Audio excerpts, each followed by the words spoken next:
Mais um dia sem água na casa do Tiagão, que fica em Queimados, Baixada Fluminense, Rio de Janeiro. Segundo o Evaristo de Macedo, cara, eu morro de rir com esses cortes, cara. O Evaristo de Macedo, ele considera que Queimados, Austin, Japeri, não fica no Rio não, Eliandrinho. Isso é muito bom. Mais um dia sem água, família, mas essa resenha não pode parar. No momento que estou gravando esse vídeo, 8h35 da noite, vamos finalizar bem aqui essa segunda-feira com muita resenha. Família, tá definido o confronto das quartas de final no Campeonato Carioca, quero dizer horário, dia, vamos trocar uma ideia sobre isso. A imprensa chilena destacou a atuação de Alan Saldívia. Quero repercutir isso aqui com vocês, falar um pouco sobre o Brenner. A gente tem aqui uma matéria do GE dizendo que na quinta-feira contra a Chapecoense ele saiu de São Januário inconformado, família vascaína. Vamos falar sobre o cuiabano, que tá no bid, pode fazer a sua estreia na quarta-feira. E claro que vamos falar da possibilidade de ter Cláudio Spinelli também nesse confronto contra o Bahia. E aí, família, eu quero trocar uma ideia com vocês também. Tava acompanhando um corte do Zé Elias lá na ESPN, falando do trio de meio campo ali do Vasco. Ele exaltando Barros, Thiago Mendes e Coutinho. E fala um pouco também sobre o Fernando Diniz, e ele toca num ponto interessante pra gente debater aqui, até pra falar assim desse conceito de jogo do Fernando Diniz no Campeonato Brasileiro, que é pontos corridos, né? E eu acho que o Diniz tem mais dificuldade nesse tipo de campeonato do que em Copas, né? Como na Copa do Brasil e também na Sul-Americana. Por entender que, cara, jogando fora, jogando em casa, jogando contra qualquer adversário, ele adota a mesma estratégia. E isso me preocupa um pouco, né? No Campeonato Brasileiro, mas a gente vai debater sobre essa visão do Zé Elias, família, lá na ESPN. Então chega aí, vamos finalizar essa segunda-feira com muita resenha. Mas antes, dá aquela força para o Tiagão, deixa o like, comenta, raiva o vídeo para fortalecer o nosso trabalho e não esquece também aqui da parceria do YouTube, Mercado Livre, Shopee, Netshoes e Magalu. Vai comprar alguma coisa nesses sites? Pelo amor de Deus, clica aqui em um dos nossos links. Mas, Tiagão, cadê os links, irmão? Você sempre fala, não, família, você tem que clicar no produto. Só que não fica separado, né? Tipo assim, esse tênis está no Mercado Livre, esse tênis está na Shopee, essa camisa, poxa, o YouTube tem que dar uma melhorada nisso aí. Mas se você clicar no determinado produto, te levar para o Mercado Livre, e é lá que você vai comprar a sua parada sem pagar R$1 a mais, só porque você clicou nesse link e comprou a sua parada, você vai estar dando uma moral para esse belo rosto. Assim também na Shopee, Netshoes e Magalu, família. Fechou? Vamos seguir a nossa resenha e trocar uma ideia sobre esse confronto, né? Pelas quartas de final do Campeonato Carioca, é falar Copa do Brasil, né? Tá aí, família. Vasco e Volta Redonda será no próximo sábado, dia 14, às 9h30, em São Januário. Família, eu tava acompanhando aqui os resultados do Volta Redonda contra os grandes, né? Perdeu pro Botafogo por 1-0, Botafogo com o time titular, e venceu o Flamengo por 3-0, né? Mais o sub-20 do Flamengo. Então, assim, não é um time bobo, né? Mas, poxa, não dá, né? Não dá pra gente aprontar, então tem que entrar com atenção, porque né, a gente sabe que futebol tem disso. Em 2024 o Vasco conseguiu ser eliminado. Assim, o time do Nova Iguaçu tinha um bom time, né? Claro, dentro da realidade do Campeonato Carioca, mas não dá, né? Não dá pra você ser eliminado pro Nova Iguaçu em 2 partidas, jogando praticamente em casa, né? Maracanã lotado, com os vascaínos, e o Vasco ficou fora daquela decisão. Então tem que levar esse confronto aqui muito a sério. Depois, né, passando do Volta Redonda, a gente vai encarar provavelmente o Flucê, e aí é esse tipo de jogo que agrega, que acrescenta. Vencendo você ganha, né, confiança, porque você começa a tornar o grupo competitivo, cascudo. Então é muito interessante, né, passar para a próxima fase e encarar o Fluminense. Eu tava vendo alguns programas, cara, foi acho que na ESPN e também na Romário TV, dizendo que o Fluminense é o melhor futebol do Brasil nesse momento. Mas, nossa senhora, hein? Tá faltando critério, hein? Nosso futebol tá acabado mesmo. Se o Fluminense é o que tá jogando mais bola no Brasil nesse momento, não é, gente, não é. O Fluminense conquista resultado, né? E eu debato isso aqui com vocês direto. Agora, bom futebol, não tem. Não tem, é um time de resultado. É um time que se defende melhor que o Vasco, por exemplo. Aquela correria do Canóbio e do Serna. Agora, bola, botar na roda... Não tem isso. Não tem, todo mundo sabe disso. Então, todo mundo sabe. Então, o Vasco mostrou, né, a sua força contra eles no ano passado, passando na Copa do Brasil e jogando melhor os 2 jogos. Então, a gente tem totais condições aqui também de chegar nessa final aí do Campeonato Carioca. E eu espero que essa galera possa entrar em forma o mais rápido possível, né, a família vascaína. São jogadores que a gente vai comentar aqui logo mais, ó.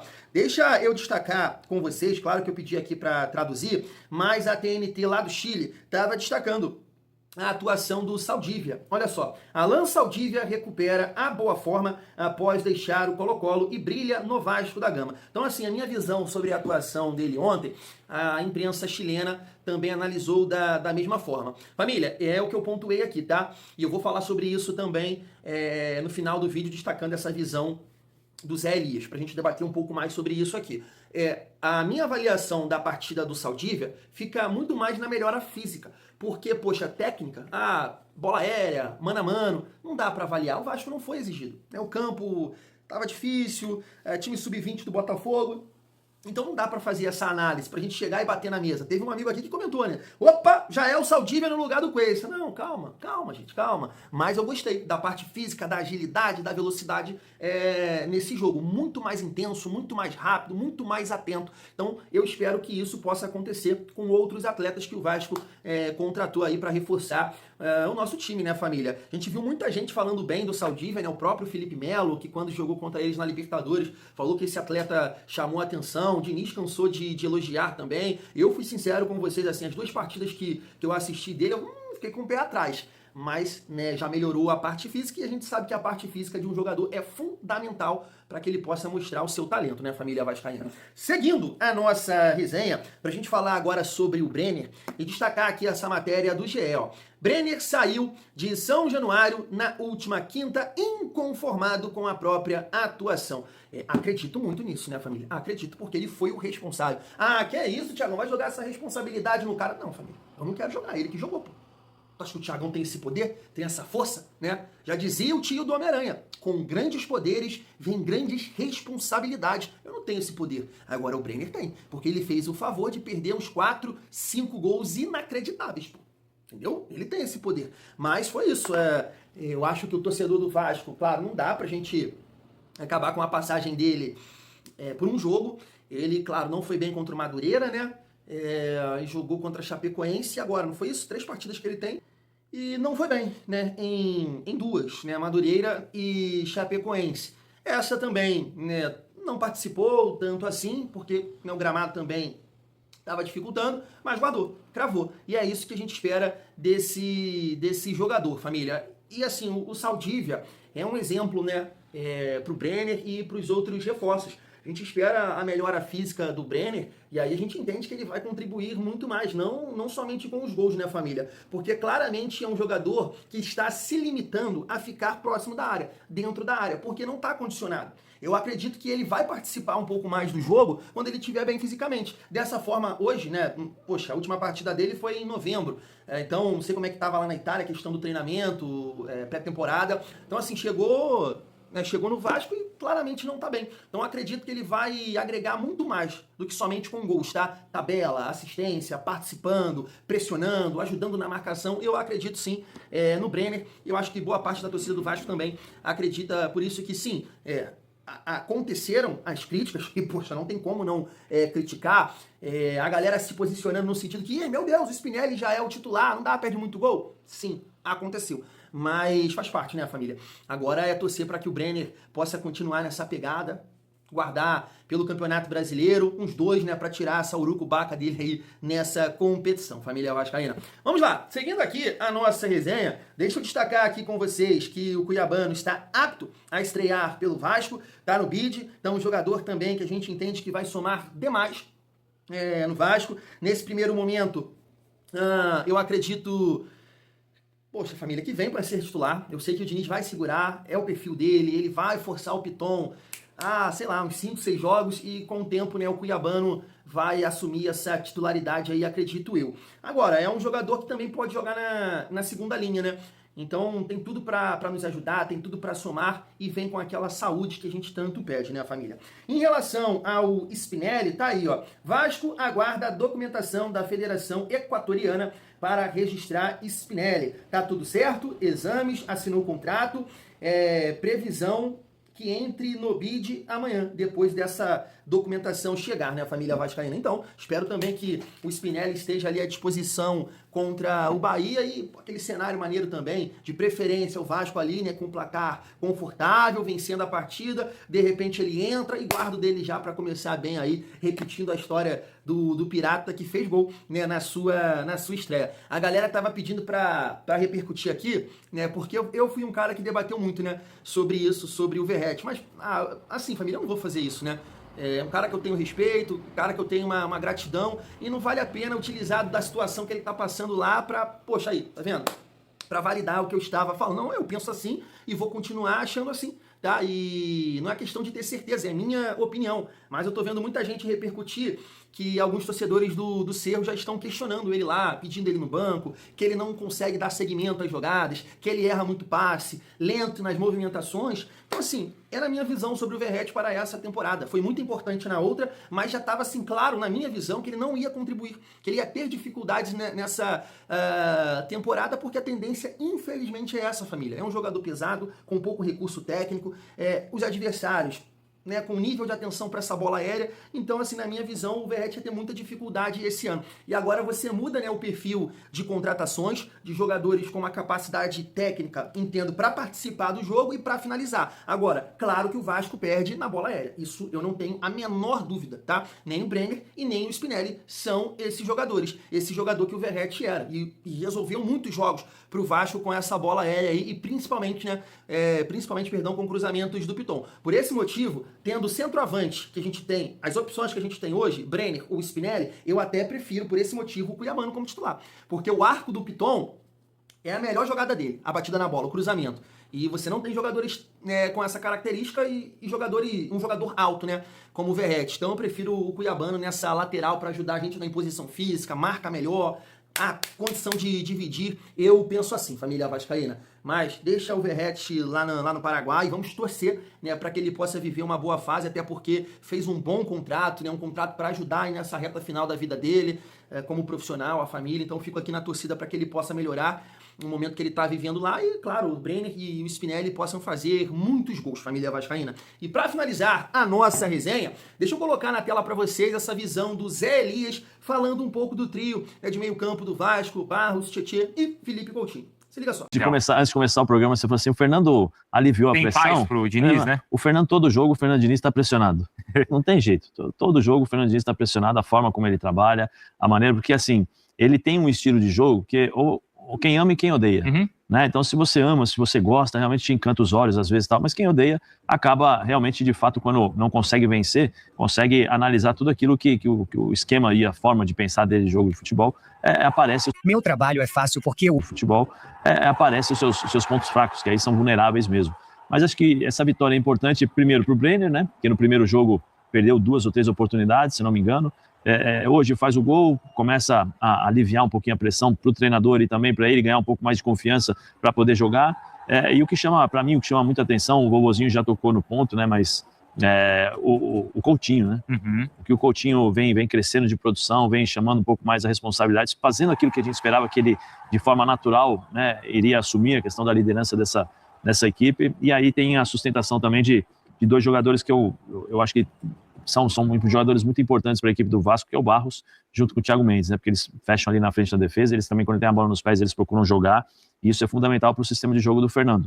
Mas o Fernando é aquela história, no próximo jogo pode criar 5 oportunidades, dar 3 contra-ataques e perder 3-0. Aí a pressão volta tudo de novo. Então é a forma que ele tem de trabalhar, que ele sabe disso, é o risco que ele corre, e assim, como eu falei, tem gente que gosta e tem gente que não gosta.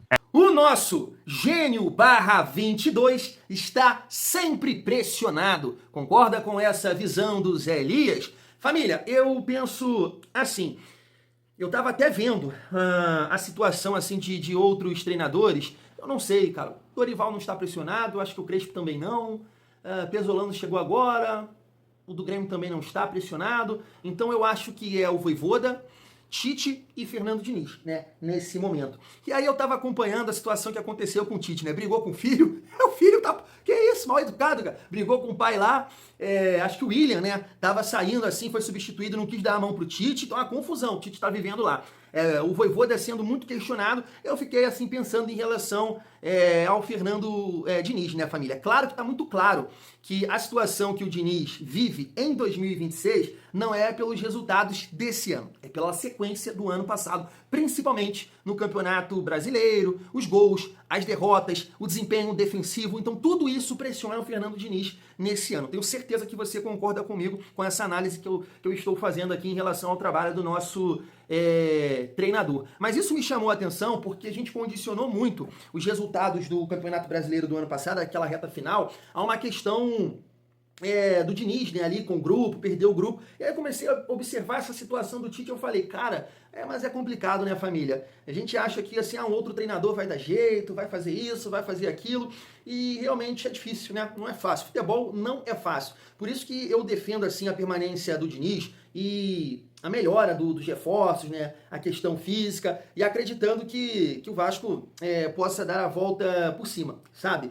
Mas não dá para negar que eu olho para o trabalho do Diniz com muita preocupação, porque eu acho que assim, a gente precisa dar uma resposta no Campeonato Brasileiro e eu, sinceramente, eu não sei se o Diniz ele é capacitado nesse sentido, porque é um cara muito cabeça dura. E no Campeonato Brasileiro, família, ainda mais com o elenco que a gente tem, que, poxa, é um elenco que eu quero dizer assim, que tem que passar tranquilidade para o seu torcedor. Mas para você ser campeão do Campeonato Brasileiro, você precisa ter mais repertório, né? Eu acho que todo mundo entende dessa forma. Só que o que me incomoda no Fernando Diniz cara, que ele vai jogar contra o Palmeiras, contra o Grêmio, contra o Cruzeiro, contra o Corinthians, fora de casa, da mesma forma que ele joga em casa.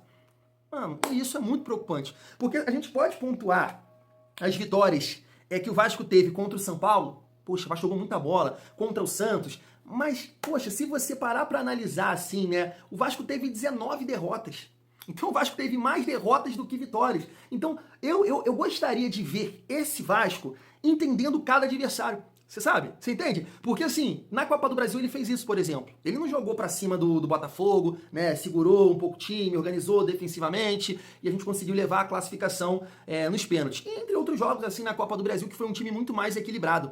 Então eu gostaria de ver o Vasco com essa ideia. Em determinados jogos, cara, olhar para o resultado.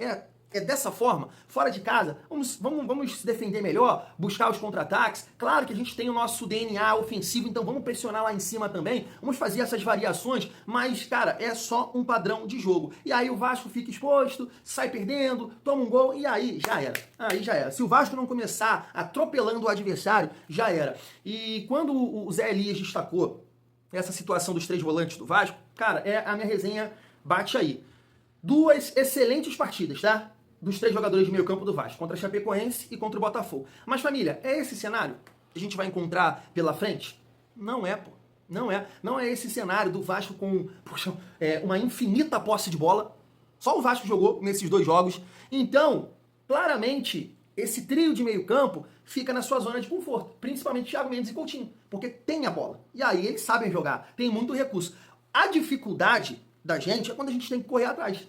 Quando o Vasco tem que competir, preencher espaço, dividir, o Vasco sente, entendeu? Então ele vai na coletiva e fala contra a Chapecoense. Pô, se a gente jogar essa bola aí, o Vasco vai ter grandes resultados esse ano. Sim, beleza, eu concordo com ele. Com esse nível de atuação, criando várias oportunidades, mas o adversário entra nessa equação. A gente não vai pegar Chapecoenses da vida, né, no restante do ano. Não vai. Não vai. Então eu entendo que a minha cobrança em relação ao Diniz é muito o que o Cazé falou, de achar alternativas. Porque nesse momento, nesse exato momento, não vou falar nesse exato momento porque o Saldívia é um exemplo disso, dos jogadores que estão chegando entregarem nessa questão física.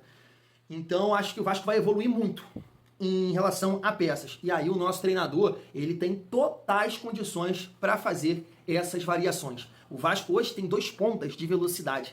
Você não pode jogar contra o Palmeiras fora lá no Allianz Parque, baixando as linhas, segurando um pouco o jogo, aquela pressão inicial e aproveitar os contra-ataques?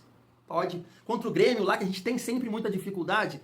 Pode. Corinthians fora? Pode. Você entende? Só que aí chega... vamos lá, vamos pressionar, linha alta. Cara, eu fico preocupado com isso, sabe? É o meu modo de observar, de entender assim a situação do Vasco. Claro, analisando o campeonato do ano passado, família vascaína. Mas eu acredito muito que o Vasco vai dar a volta por cima, né, por causa dos seus reforços, família. Eu penso assim. Quero saber a opinião de vocês. Fui!